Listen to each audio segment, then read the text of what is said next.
The first stories were passed down around fires and inside of taverns long before they were ever inscribed onto parchment paper. The world of today has changed many things, and the art of storytelling has receded into the darkness. I invite you to escape the abyss of darkness and to re-enter the world of storytelling with MrE and Dragons. In today's story, a daughter is finally born to a king and queen. In celebration of the birth of the baby girl, the king plans a great feast. When all but one fairy is invited to the feast, the last fairy gets very upset and curses the baby girl. What will happen to the little girl? Will the fates cut her thread of life so early? Join us today in the story of Sleeping Beauty.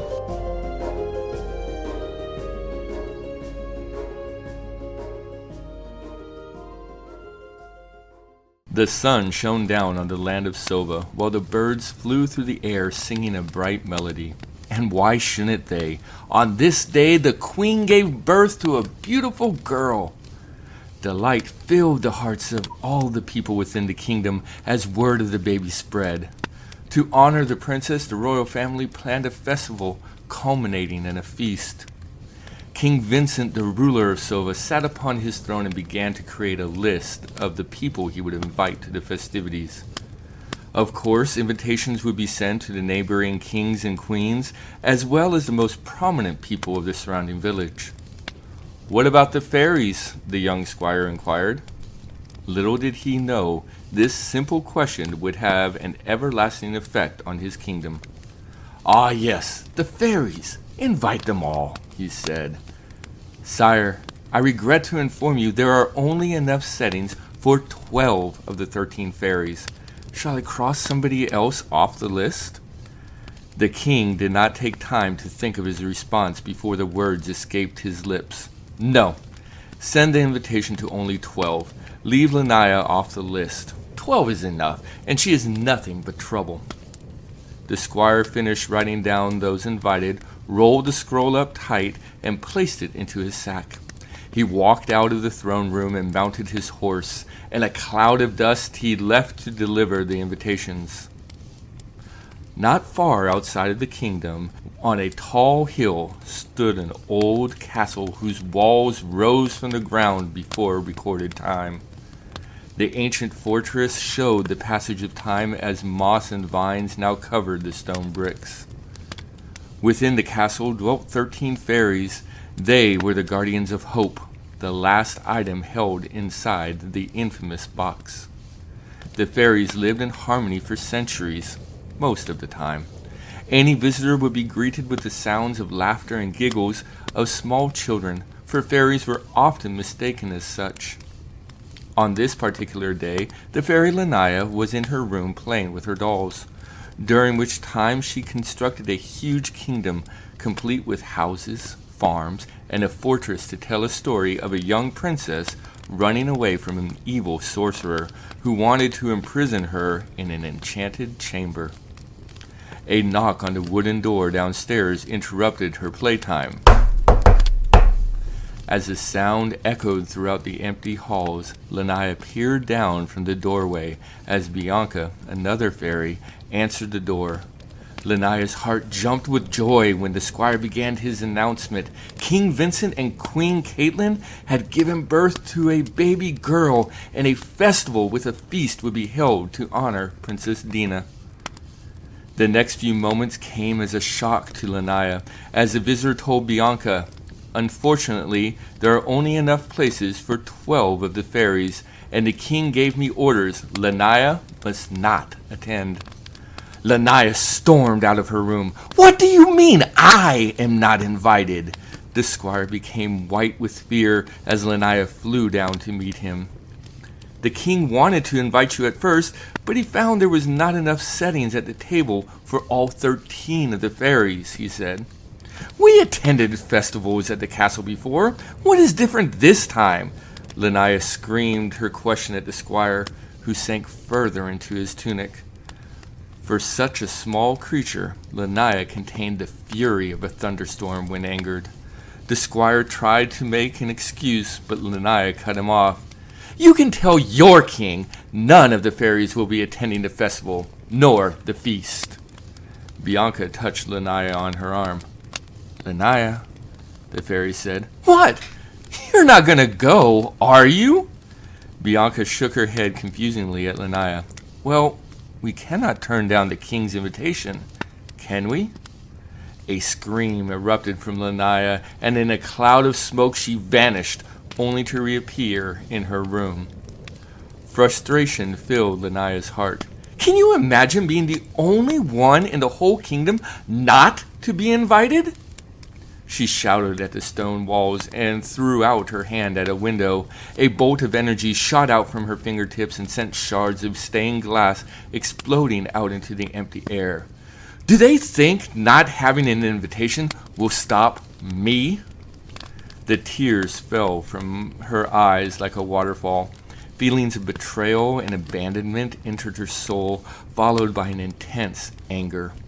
Lanaya struggled to contain her emotions, but she filled herself with determination to take control of one thing. She would make sure the king and queen would pay for embarrassing her in this way. 2 days passed before the festival began. As the sun rose above the horizon on the third day, the sound of musicians blended with the rooster's crow, signaling the start of the day. Throughout the day, everyone in the kingdom sang and danced in the streets. They brought tributes to the throne room and laid them next to the princess. As dusk arrived, the festival ended and the feast began. Like the subjects presented their gifts during the day, the attendees of the feast also gave items to honor the princess. The fairies were last to approach the young royal highness. Fairies do not bestow tangible favors, my king, Bianca said. Instead, we present your daughter with qualities to shape her into a fine ruler. I bestow on your daughter the gift of intelligence. Each of the fairies came to the princess and presented their gifts of wit, beauty, strength, dance, music, song, bravery, grace, compassion, and imagination. When the last fairy approached Dina, the door to the hall exploded, everyone's eyes fixated on the creature who entered through the broken door. My king! I must apologize for my tardiness. My invitation was overlooked, Lanaya said as she walked toward the baby. I, too, wish to honor the newest addition to the royal family. A true gift is one worth waiting for, and you shall spend many nights in anticipation for what I give to your daughter. On the princess's birthday, she will prick her finger on a spindle. The fates will continue to spin her life thread on their spindle, but on her 13th. Yes, 13 is such a grand number. On her 13th birthday, she shall prick her finger on a spinning wheel, and her life thread will be cut. Lanaya flew off the ground to the princess and touched the baby's finger with her own. No! The queen rushed to her baby and begged the remaining fairies, Please, can you save my daughter? A fairy cannot take away the gift of another, but perhaps I can lessen the impact, Tiffany, the last of the fairies said, as she looked down at the innocent child lying in the cradle. I give to you the gift of sleep. Instead of death, you shall fall asleep for 100 years, but the love of your family will keep you safe, Tiffany said as she touched the same finger of the baby as Lanaya had just moments before. For 10 years, Dina grew up within the castle walls and only interacted with the subjects when they came to the trading tents. As the years passed, the gifts the fairies bestowed on her appeared. She developed into a beautiful and wise young lady. Everyone loved her compassion and gathered around her to listen to her sing. She emerged as the most beloved treasure in the entire kingdom. And as such, the subjects would do anything to protect her. On her 12th birthday, the king became anxious. Over the years, Dina became the embodiment of the traits of 11 of the gifts. Rightfully so, he feared the gift of death might also come upon his daughter. The king sent his knights to destroy every spinning wheel within the kingdom. After a few months, the knights had completed the task that was given to them. Sadly, this put the king at ease, and when word came of invaders crossing his southern border, he went with his army to drive them back. Before the king left, he gave orders stating that the princess must remain within the castle. For months, Dina waited for her father to return. She would gaze out from her tower window and wait for the flags of her father's knights to break the horizon. And as each day passed, another day closer she came to her 13th birthday. The sun arose on the day of her 13th birthday, and yet her father still remained absent. Her eyes lingered on the southern boundary until a soft melody echoed throughout the hallway. Princess Dina found the melody to be familiar and also hypnotic. The moment she began to listen to the tune, she left her room to investigate. The mysterious song led her through the hallways, down the stairs, and into the depths of the castle. The princess never ventured this deep, for the lower levels only held the dungeons. Yet the melody continued to beckon her to proceed into the unknown depths. Dina complied with the hypnotic melody. Like a puppet's strings being pulled, she discovered an oak door at the end of her journey. Dina opened with a creak to reveal an elderly woman singing as she spun on a spinning wheel. "What are you doing?" Dina asked. The question startled the old woman, and she stopped spinning the thread upon the wheel. "Oh, dearie, you gave me a fright. I am spinning silk for the king's newest tapestry." "I thought my father destroyed all the spinning wheels within the kingdom." "Oh, dearie, they wouldn't destroy this one. They wouldn't dare. This wheel belonged to Arachne herself. Such a treasure should always be protected, as the king tries to protect you, my dear." The old woman smiled at the princess before returning to spinning the silk. As she spun, she resumed the mysterious song which brought the princess to this room. The soft tune again entranced Dina, and without realizing it, she reached out to touch the silky thread. Like a scorpion's tail, Dina's finger pricked on the tip of the spindle. The pain caused Dina to withdraw her finger, but the blood already began to drip from her fingertip. The old woman laughed and transformed into the fairy Lanaya. "Sweet dreams, my dear. Now is the time for you to drift away, and when you wake, everything you love will be gone." Lanaya crackled and disappeared from sight. Dina staggered back up the stairs and into the throne room. She collapsed to the floor just as the king entered the room. He dashed over and held his daughter in his arms, relieved to find her still breathing. "Send for Tiffany immediately!" Every knight in the kingdom raced to retrieve Tiffany and to bring her back to the king. When they returned with Tiffany, the king brought her to Princess Dina's bedchambers. "Dina has fallen asleep. Is there anything more you can do for her?" the king asked. "No, sire. She will sleep for 100 years. However, when she awakens, she will be free of the death curse." "What comfort are those words? When she awakens, my children's children will have moved on to the realm of the dead." "Your love is abundant, my king, and Dina is loved by everyone in this kingdom.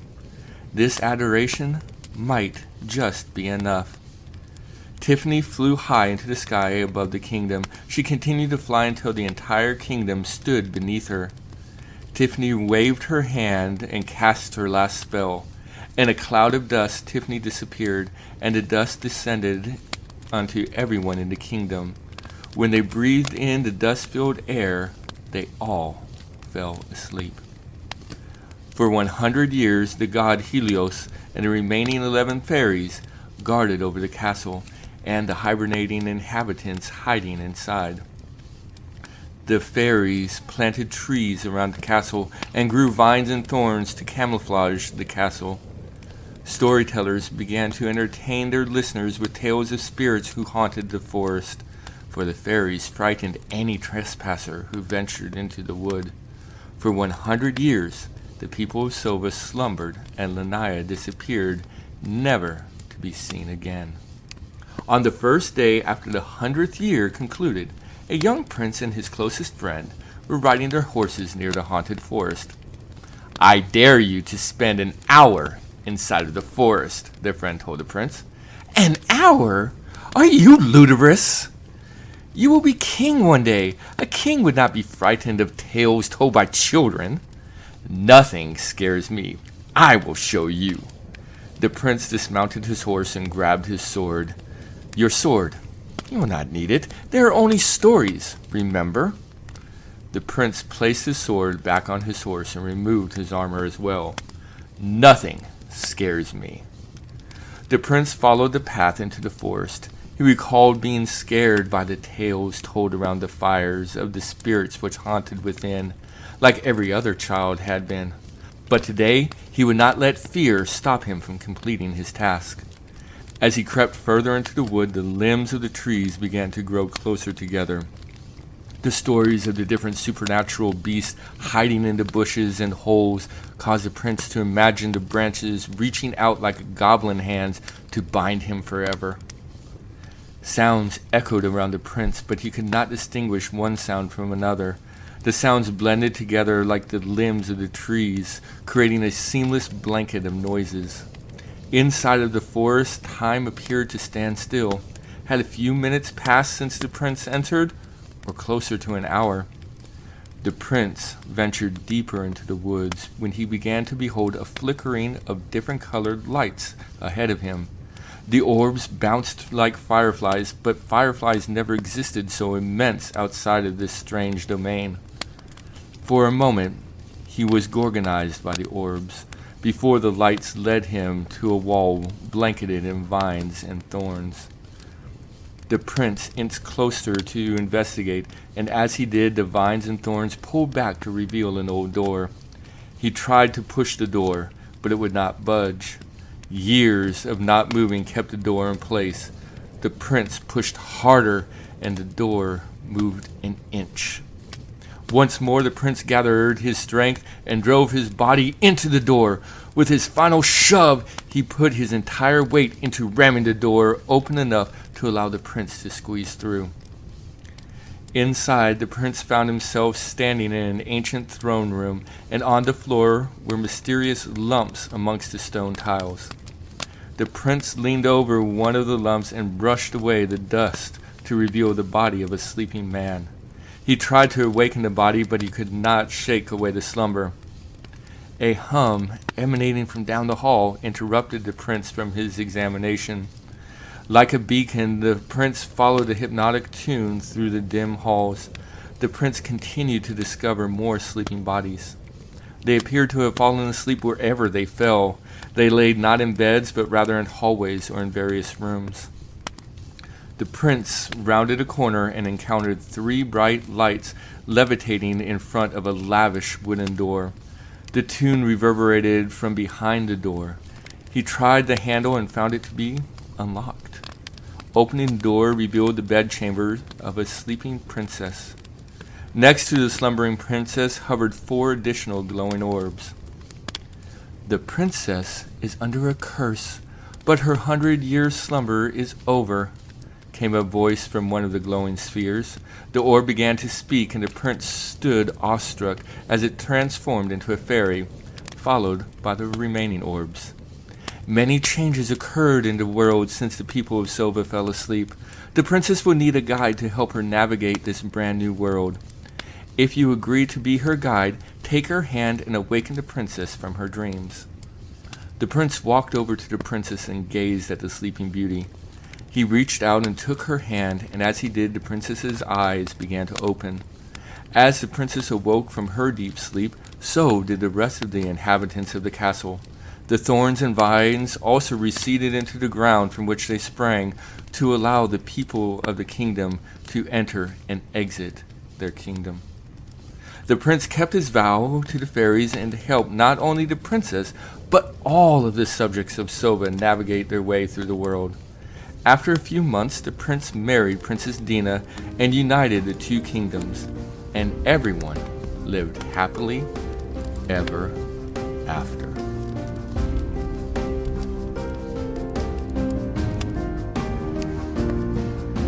I want to thank you for joining MrE and Dragons tonight as we listen to the fairy tale of Sleeping Beauty. Fairy tales like myths and legends and tall tales have been passed down from one storyteller to another storyteller by word of mouth for generations. Each time a storyteller tells a story, he puts a little bit of himself inside of the story. You will be the next storytellers. As you retell this story, you will put your own take on it and make it your own. Whether it's adding a new character, adding more details to a certain event within the story, the ideas are endless. It's your choice what you do. When you retell the story, we all get to be a part of your world. You design the characters that are there. You design what it looks like and what sounds we hear.